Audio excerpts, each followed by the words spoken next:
পরিত্যক্ত কনস্ট্রাকশন সাইটটার সামনে দাঁড়িয়ে বাড়িটার আগাবস্তলা জরিপ করছে সুমন্ত। চারদিক থেকে মোটা লোহার রড বেরিয়ে আছে। বাড়িটাকে দেখে মনে হচ্ছে ঠিক মাংসহীন মানুষের দেহের খাঁচা। যেন সামনের ফাঁকা মাঠগুলোর দিকে তাকিয়ে হা হা করে হেসে বিদ্রুপ করছে। সুমন্ত ডান দিকে তাকিয়ে দেখল একটা ছোট্ট এক কামরার ঘর, পাশে বাথরুম।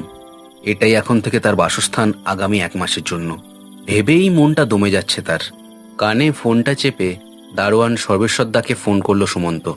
হ্যালো সর্বেশ্বরদা, আমি সাইট ম্যানেজার সুমন্ত ঘোষ বলছি। হ্যাঁ হ্যাঁ, এসে গেছি। আপনি কোথায় আছেন? আসছেন মানে? কটকট শব্দ করে ফোনটা কেটে গেল। কি অসভ্য লোক রে বাবা, দুম করে মুখের ওপর ফোনটা কেটে দিল। বাড়িটার গ্রাউন্ড ফ্লোরের একরত্তি গ্রিলের দরজা দিয়ে একটা লোক বেরিয়ে এলো এমন সময়। লোকটা বেটে খাটো কিন্তু সমর্থ দেহ। সুমন্ত তার দিকে অবাক হয়ে দেখছে দেখে গ্যালগ্যালে হাসি হেসে সে বলল, এসে পড়েছেন? বাহ বাহ, আসতে কোনো অসুবিধা হয়নি আশা করি।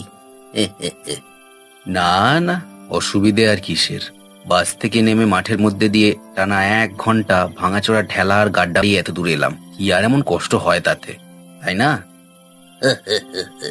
কি যে বলেন স্যার, জানি একটু অসুবিধা হবে, তা কি করবো বলুন। আমার বাড়ি ধরেন কি এখান থেকে মাত্র 2 ঘন্টার পথ। ওই সাইকেলটায় সে পথ যাতায়াত করি। আপনাকে যে আনতে যাব সে সামর্থ্য নেই। ইদানিং একটা পাগল ঘুরছে এখানে, সাইটে ঢুকে বসে থাকছে, তাই আর কি। আচ্ছা ঠিক আছে, আমি আপনাকে দোষারোপ করিনি। এখন একটু এই ব্যাগ ট্যাগ রাখার জায়গা দেখান দেখি। হেঁটে হেঁটে পা গুলো যেন খুলে হাতে চলে আসছে। ওফ! হে, আসেন স্যার, ওই ঘরেই আপনি আমি দুজনেরই বাস হবে। সুমন্ত আর কথা বাড়ালো না। লোকটার সাথে চলল ছোট্ট 1 কামরার ইটের ঘরটার দিকে। চাকরির জন্য মানুষকে কি না করতে হয়। গ্রিন হাউজিং এর এই কাঁচপুকুরের 12 তলা উঁচু ফ্ল্যাট বাড়িটার প্রজেক্টটা বন্ধ হয়ে আছে আজ প্রায় 3 বছর ধরে। কোম্পানি আবার এটাকে চালু করতে চায়, তাই সুমন্তকে সাইট ম্যানেজার হিসেবে এখানে পাঠিয়ে দিয়েছে। মূল শহর থেকে প্রায় 4 কিলোমিটার দূরের এই আধভাঙা এলাকা কাঁচপুকুর। ভিআইপি রোড থেকে এখানে আসার জন্য সারাদিনে মাত্র 4টে বাসই ভরসা। সময়টা পুজোর পর হওয়ায় শুকনো আবহাওয়া চারিদিকে। সুমন্ত গড়ার দেওয়া জানলা দিয়ে ধুধু মাঠের দিকে তাকিয়েছিল। দূরে উঁচু উঁচু বিল্ডিংগুলোর সিলোরেট দেখা যাচ্ছে। সে যখন এলো তখনই আধো অন্ধকার নেমেছিল। এখন একেবারে পিচ ঢালা আধার চারিদিকে। কি দেখছেন স্যার? চমকে পিছন ফিরল সুমন্ত। দেখলো দারোয়ান সর্বেশ্বর পিছনে দরজার মুখে কখন যেন এসে দাঁড়িয়েছে। না তেমন কিছু না, এই চারদিকটা দেখছি। সব থেকে কাছের লোকজনের বাড়ি কত দূর এখান থেকে? বেশি দূর নয় স্যার, এই আধ ঘন্টা সাইকেল করে গেলেই 4টে বড় বড় ঝিল আছে।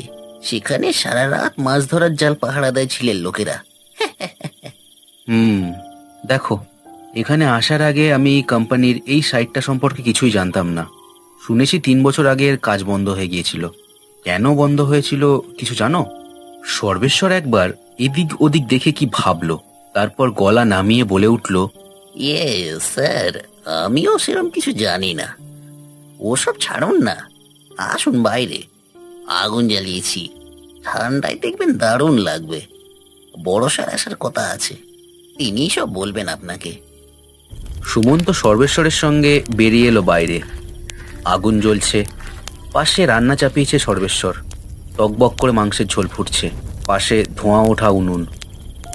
আগুনের ওপাশে একটা আতপাগলা লোক জড়ো ঝড়ো হয়ে বসে আছে। এই সর্বেশ্বরদা, ওটা কি? স্যার, ওই পাগলটার কথাই তো বলছিলাম। আমি যেদিন এলাম সেদিনই দেখলাম বিল্ডিং এর ভেতর আস্তানা নিয়েছিল। গেট বসাতে আসার লোক আর আমি মিলে বের করে দিলাম বাইরে। সেই থেকেই তক্কি তক্কি আছে, সুযোগ পেলেই ভেতরে ঢোকে, তাড়াতে গেলে ঢিল ছুঁড়ে মারে। মহা জ্বালাতন। বুঝেছি, ঠিক আছে, কাল লোকজন আসুক, কাল ব্যাটাকে দেখে নেব। এরপর সুমন্ত মাটিতে পাতা চেয়ারে বসল। সামনের লোকটা একই রকম ভঙ্গিতে বসে রইল, চোখে জল জলে দৃষ্টি তার। সর্বেশ্বর রান্নার তদারক করতে চলে গেল। আগুন জ্বলার পটপট শব্দে জায়গাটা যেন ভয়ানক গা ছমছমে, আর তেমনি ভয়ঙ্কর পরিবেশের সৃষ্টি করেছে। এখানে এসেছিস কেন? হ্যাঁ, এ বাড়ি আর উঠবে না। প্রাণ বাঁচাতে চাইলে পালা, যা, চলে যা এখান দিয়ে। সুমন্ত চমকে উঠল লোকটার মুখের কথায়। এই জায়গাটা সত্যি অদ্ভুত, আর ভীষণ অস্বস্তি হচ্ছে এখানে আসার পর থেকেই। তার মধ্যে লোকটার কথায় যেন গায়ে কাঁটা দিয়ে উঠল তার এবার। এই হতভাগা, চুপ, মুখ বন্ধ কর। ওর কথা শুনবেন না স্যার, ওসব বলেই লোককে ভয় দেখায়। আমি আজ দুদিন আছি, আমার তো কিছু হলো না। হ্যাঁ, যত সব। এই পাগল, চুপ করে বসে একেবারে। হয়েছে কি হয়নি তুই কি বুঝবি? যখন বুঝবি অনেক দেরি হয়ে যাবে রে। ভালো কথা বলছি, পালা এখান থেকে। এই চুপ! এতদিন ধরে এই বিল্ডিং এ বেআইনি কাজ চালিয়েছিস নিশ্চয়ই তুই। এখন আর সেসব চলবে না চাঁদু। কাজ একটু এগোক, বেগরবাই দেখলেই পুলিশ ডাকবো। পাগলটা হঠাৎ তড়িৎ বেগে উঠে দাঁড়ালো, চোখ পাকিয়ে তার দিকে তাকিয়ে বলল, এত বড় কথা? আমার বাড়িতে আমাকেই পুলিশের ভয় দেখাস? ঠিক আছে, দেখে নেব তোকে আমি। বলেই আতপাকলা লোকটা হন্তদন্ত হয়ে বিল্ডিংটার পিছন দিকে চলে গেল। ব্যাপারটা দেখে সুমন্তর আরো জেদ চেপে গেল মাথায়। উঠে দাঁড়িয়ে সর্বেশ্বরকে বলল, এই সর্বেশ্বরদা, লোকটা বিল্ডিং এর পিছনে গেল কেন? শোনো, ঝুনঝুনওয়ালা স্যার এলে আমাকে ডাকবে, আমি দেখি তো ব্যাপারটা কি। বলেই সুমন্ত লোকটার পিছনে চলে গেল বিল্ডিং এর পেছনে। ঘুটঘুটটি আধার সেখানে। লোকটা গেল কোথায়? গ্রাউন্ড ফ্লোরটা পুরো দেওয়ালতলা আর গাঁথনির কাজ শেষ হয়ে গেছে 3 বছর আগেই, তবে জানলাগুলো বসানো নেই। খাঁ খাঁ করে গিলতে আসে যেন সেগুলো সবাইকে। এদিক ওদিক দেখতে দেখতে সুমন্তর হঠাৎ চোখ পড়ল একটু দূরের একটা জানলার দিকে। কেউ যেন সেই ঘরের মধ্যে হাঁটু মুড়ে বসে আছে। পড়ে থাকা একটা লোহার রড হাতে তুলে নিল সুমন্ত। তারপর সন্তর্পণে এগিয়ে চলল জানলাটার দিকে। জানলার সামনে এসে ভালো করে দেখার চেষ্টা করলো সুমন্ত। দেখল লোকটা মাটিতে বসে আছে। তার সামনে কালো অন্ধকার, যেন কেউ ঘাপটি মেরে বসে আছে সেই আঁধারে। হঠাৎ অন্ধকারের মধ্যে দুটো চোখ যেন দেখতে পেল সুমন্ত, লাল জলজলে, ঠিক তার দিকেই তাকিয়ে আছে। লোকটার সঙ্গে সঙ্গে ঘাড় ঘুরিয়ে তাকালো তার দিকে, বিস্ফারিত চোখ তার। এমন সময় গাড়ির হর্ন আর পাকা সড়কের উপর টায়ারের শব্দ শোনা গেল। সুমন্ত চমকে সেদিকে তাকিয়ে আবার ঘরের মধ্যে চোখ ফেরাতেই দেখল ঘরটা একেবারে ফাঁকা, যেন কেউ ছিলই না এতক্ষণ এখানে। হাতের রডটা ফেলে আবার বিল্ডিংটার সামনে এলো সে। দেখলো ঝুনঝুনওয়ালা গাড়ি থেকে নেমে দাঁড়িয়ে চারদিকে তাকিয়ে দেখছেন তিনি। তাকেই হয়তো খুঁজছেন। আরে এই তো, কোথায় গিয়েছিলেন? রান্না বসিয়েছেন দেখছি। বাহ বাহ, সাহস আছে বটে আপনার। হ্যাঁ, ওই আর কি। ওটা তো যাক, ভালো। আজ রাতটুকুই তো আপনাকে একেলা থাকতে হবে। কাল থেকে তো মিস্ত্রি আর ইঞ্জিনিয়ার সাহাব সবাই চলে আসবেন। তা আপনার কোনো অসুবিধা হবে না তো? না না, একা আর কই। স্যার, একটা কথা জিজ্ঞেস করতে পারি? ঝুনঝুনওয়ালা সুমন্তর কথা একটু গুম হলেন, তারপর ড্রাইভারের দিকে তাকিয়ে দেখলেন, তারপর বললেন, বলেন ঘোষ বাবু, বলেন। আপনি আমাদের কোম্পানির ইয়ং আর হুনহার আদমি, যা জানতে চাইবেন সচ বাতটাই বলবো। স্যার, এই বিল্ডিংটা বন্ধ হয়েছিল কেন? মানে আমি যতদূর জানি এখানকার পরপর 8টা প্লটে একই রকম ফ্ল্যাট বাড়ি ওঠার কথা ছিল, কিন্তু শুরুতেই কেন বন্ধ হলো প্রজেক্টটা, খুব জানার ইচ্ছে আছে। হ্যাঁ, দেখেন, আপনাকে সব খুলেই বলছি। আপনি বলতে গেলে এখন ইনচার্জ, আপনার সব জানা দরকার। দেখেন, এখানে আগে থেকেই প্রজেক্টটা শুরু করার কথা হচ্ছে। এখানে আগে একটা বাড়ি ছিল, বাড়িতে এক ভদ্রমহিলা থাকতেন, তার ছেলেও থাকতো বলে শুনেছি। কিন্তু প্লটটা আমাদের কোম্পানিকে সেই ভদ্রমহিলাই হ্যান্ড ওভার করেছিলেন। কাজ শুরু হয়ে এত দূর হওয়ার পরই হঠাৎ এক রাতে মিস্ত্রিদের একজনকে ওই 6 তলায় মৃত অবস্থায় পাওয়া যায়। মিস্ত্রিদের সবাই চলে যায়, আর বহুদিন আমাদের কোম্পানির বহু টাকার লোভ দেখালেও কোনো ঠিকাদারি কাজ নিতে রাজি হয় না। সেই জন্যই প্লটটা পুরোপুরি বন্ধ হয়ে যায়। কিন্তু কোম্পানির ইচ্ছে এটা কমপ্লিট হোক, বুঝলেন তো? সুমন্ত হাঁ হয়ে যায় এসব কথা শুনে। এত বড় ঘটনাটা এরা চেপে গেছে ভেবে একটু রাগ হয় তার। এটা আপনাদের আগে বলা উচিত ছিল। যাই হোক, একটা পাগল লোক নাকি এ তলাটে ঘোরে আর এই বিল্ডিংয়েও ঢোকে মাঝে মাঝে। আমি জানতে পারলাম। সে কিছু করেনি তো? হোয়াট বলেন কি? মুশকিলে ফেললেন দেখছি। সর্বেশ্বর কি ফোন ধরছে না? আর কোনো লোককে যে এনে দেবো আপনার জন্যে? আরে না না, একটা রাত তো, সর্বেশ্বর দা তো থাকলো, কোনো সমস্যা নেই। ঝুনঝুনওয়ালা কেমন যেন অদ্ভুত চোখে দেখলো তার দিকে, তারপর তাকালো বাড়িটার ছতলার দিকে। সেদিকে তাকিয়েই মুখটা শুকিয়ে গেল তার। ওকে, হ্যাঁ আমি চলি। আপনি সাবধানে থাকবেন, আর কোনো কিছু হলেই ফোন করবেন। ওকে, গুড নাইট। বলেই তিনি তরবর করে গাড়িতে উঠে পড়লেন। গাড়িটা হাওয়ার বেগে চলে গেল সে স্থান ছেড়ে। সুমন্ত ফাঁকা মাঠের সামনের রড বের করা বাড়িটার সামনে দাঁড়িয়ে রইল। বড় সাহেব চলে গেলেন বুঝি? সুমন্ত চমকে পিছন ফিরে দেখল সর্বেশ্বর কখন যেন এসে দাঁড়িয়েছে আবার। কি আশ্চর্য, কোথায় ছিলে? তুমি নাকি ঝুনঝুনওয়ালার ফোন ধরছো না? আর সর্বেশ্বর দা, তুমি বিশ্বাস করবে না আমি কি দেখেছি। সর্বেশ্বর তরকারি নাড়তে নাড়তে তার দিকে মুখ তুলে তাকালো। এক রহস্যময় দৃষ্টি তার চোখে। ফোন করলে তো ধরবো স্যার, বড় লোকের ব্যাপার, বোঝেনি তো। যাই হোক, আমি জানি আপনি কি দেখেছেন, আমিও দেখেছি। একটাই কথা বলবো, রাতে কোনো শব্দ হলে দয়া করে বেরোবেন না। এই 2 রাত আমি কানে চাপা দিয়ে কিভাবে ঘুমোচ্ছি আমি জানি। আজ আপনি আছেন তাই ভরসা। সুমন্ত কোনো কথা বলল না। সে বুঝল কোনো আদিভৌতিক ঘটনা ঘটছে এখানে। এই প্লট আর এই বিল্ডিংটায় এমন কোনো রহস্য আছে যা তার ধারণার বাইরে। রাত বাড়ছে, ফাঁকা হাওয়ায় হু হু করে বইছে শুকনো ঠান্ডা বাতাস। সুমন্ত আরও একবার বাড়িটার দিকে ঘুরে দেখল এ বাড়িতে একটা মৃত্যু ঘটেছে। ভেবেই সারা শরীর কেঁপে উঠল তার। তখন অনেক রাত। কোনো রকমে খাওয়া দাওয়া সেরে সুমন্ত আর সর্বেশ্বর ঘুমিয়ে পড়েছিল। ঠান্ডা হাওয়ায় বদ্ধ ঘরে ঘুমটা বেশ গভীরভাবে নেমে এসেছিল সুমন্তর। হঠাৎ গলাটা ভীষণ শুকিয়ে উঠল তার। চোখ খুলল সে, উঠে বসল। সারা ঘর ঘুটঘুটে অন্ধকার।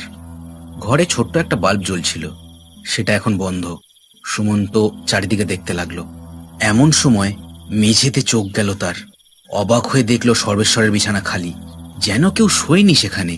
সুমন্ত হাতে টর্চ নিয়ে মেঝেতে নেমে পড়ল। সর্বেশ্বর কি বাথরুমে গেল নাকি? এটা ভেবেই চারদিকে দেখতে লাগলো সে।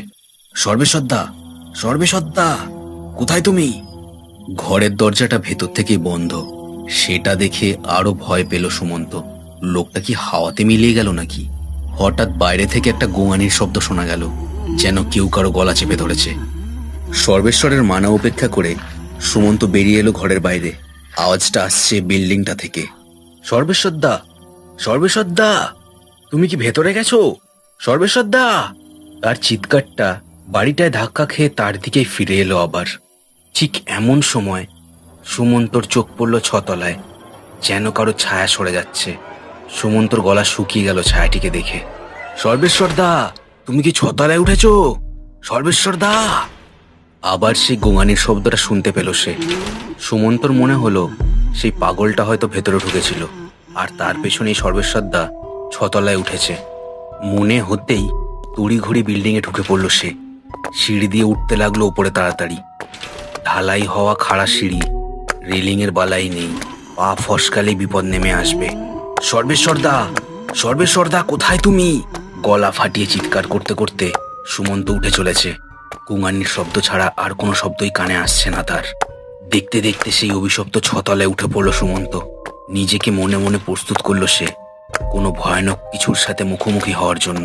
সর্বেশ্বর দা, কোথায় তুমি? সর্বেশ্বর দা! চারিদিকে টর্চ ঘুরিয়ে কোনো কিছু চোখে পড়ল না তার।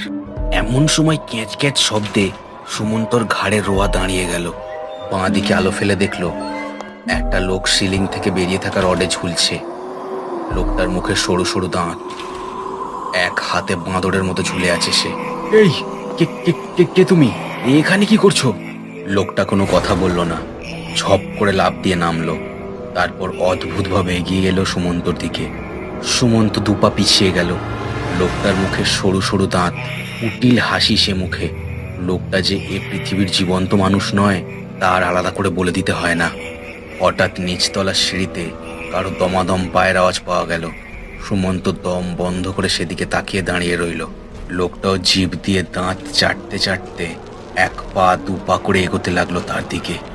সিঁড়ির দিকে প্রথমে দুটো বিশাল শিং, তারপর ছাগলের মতো বিশাল মাথাটা দেখতে পেল সুমন্ত। সাক্ষাৎ শয়তান এসে হাজির হয়েছে এই ভাঙা বাড়ির মধ্যে।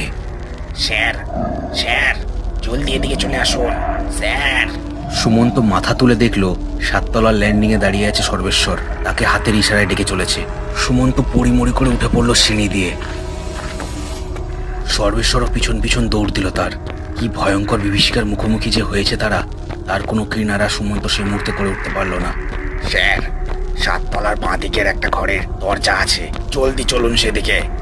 সুমন্ত কোনো কথা ভাবার মতো অবস্থায় না থাকায় দৌড় দিল সেদিকে।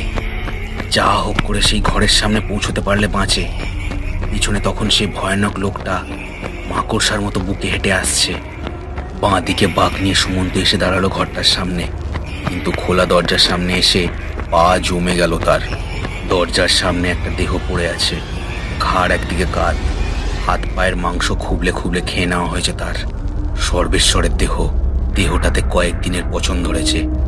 সুমন্ত হাঁ করে দাঁড়িয়ে থাকলো সেখানে।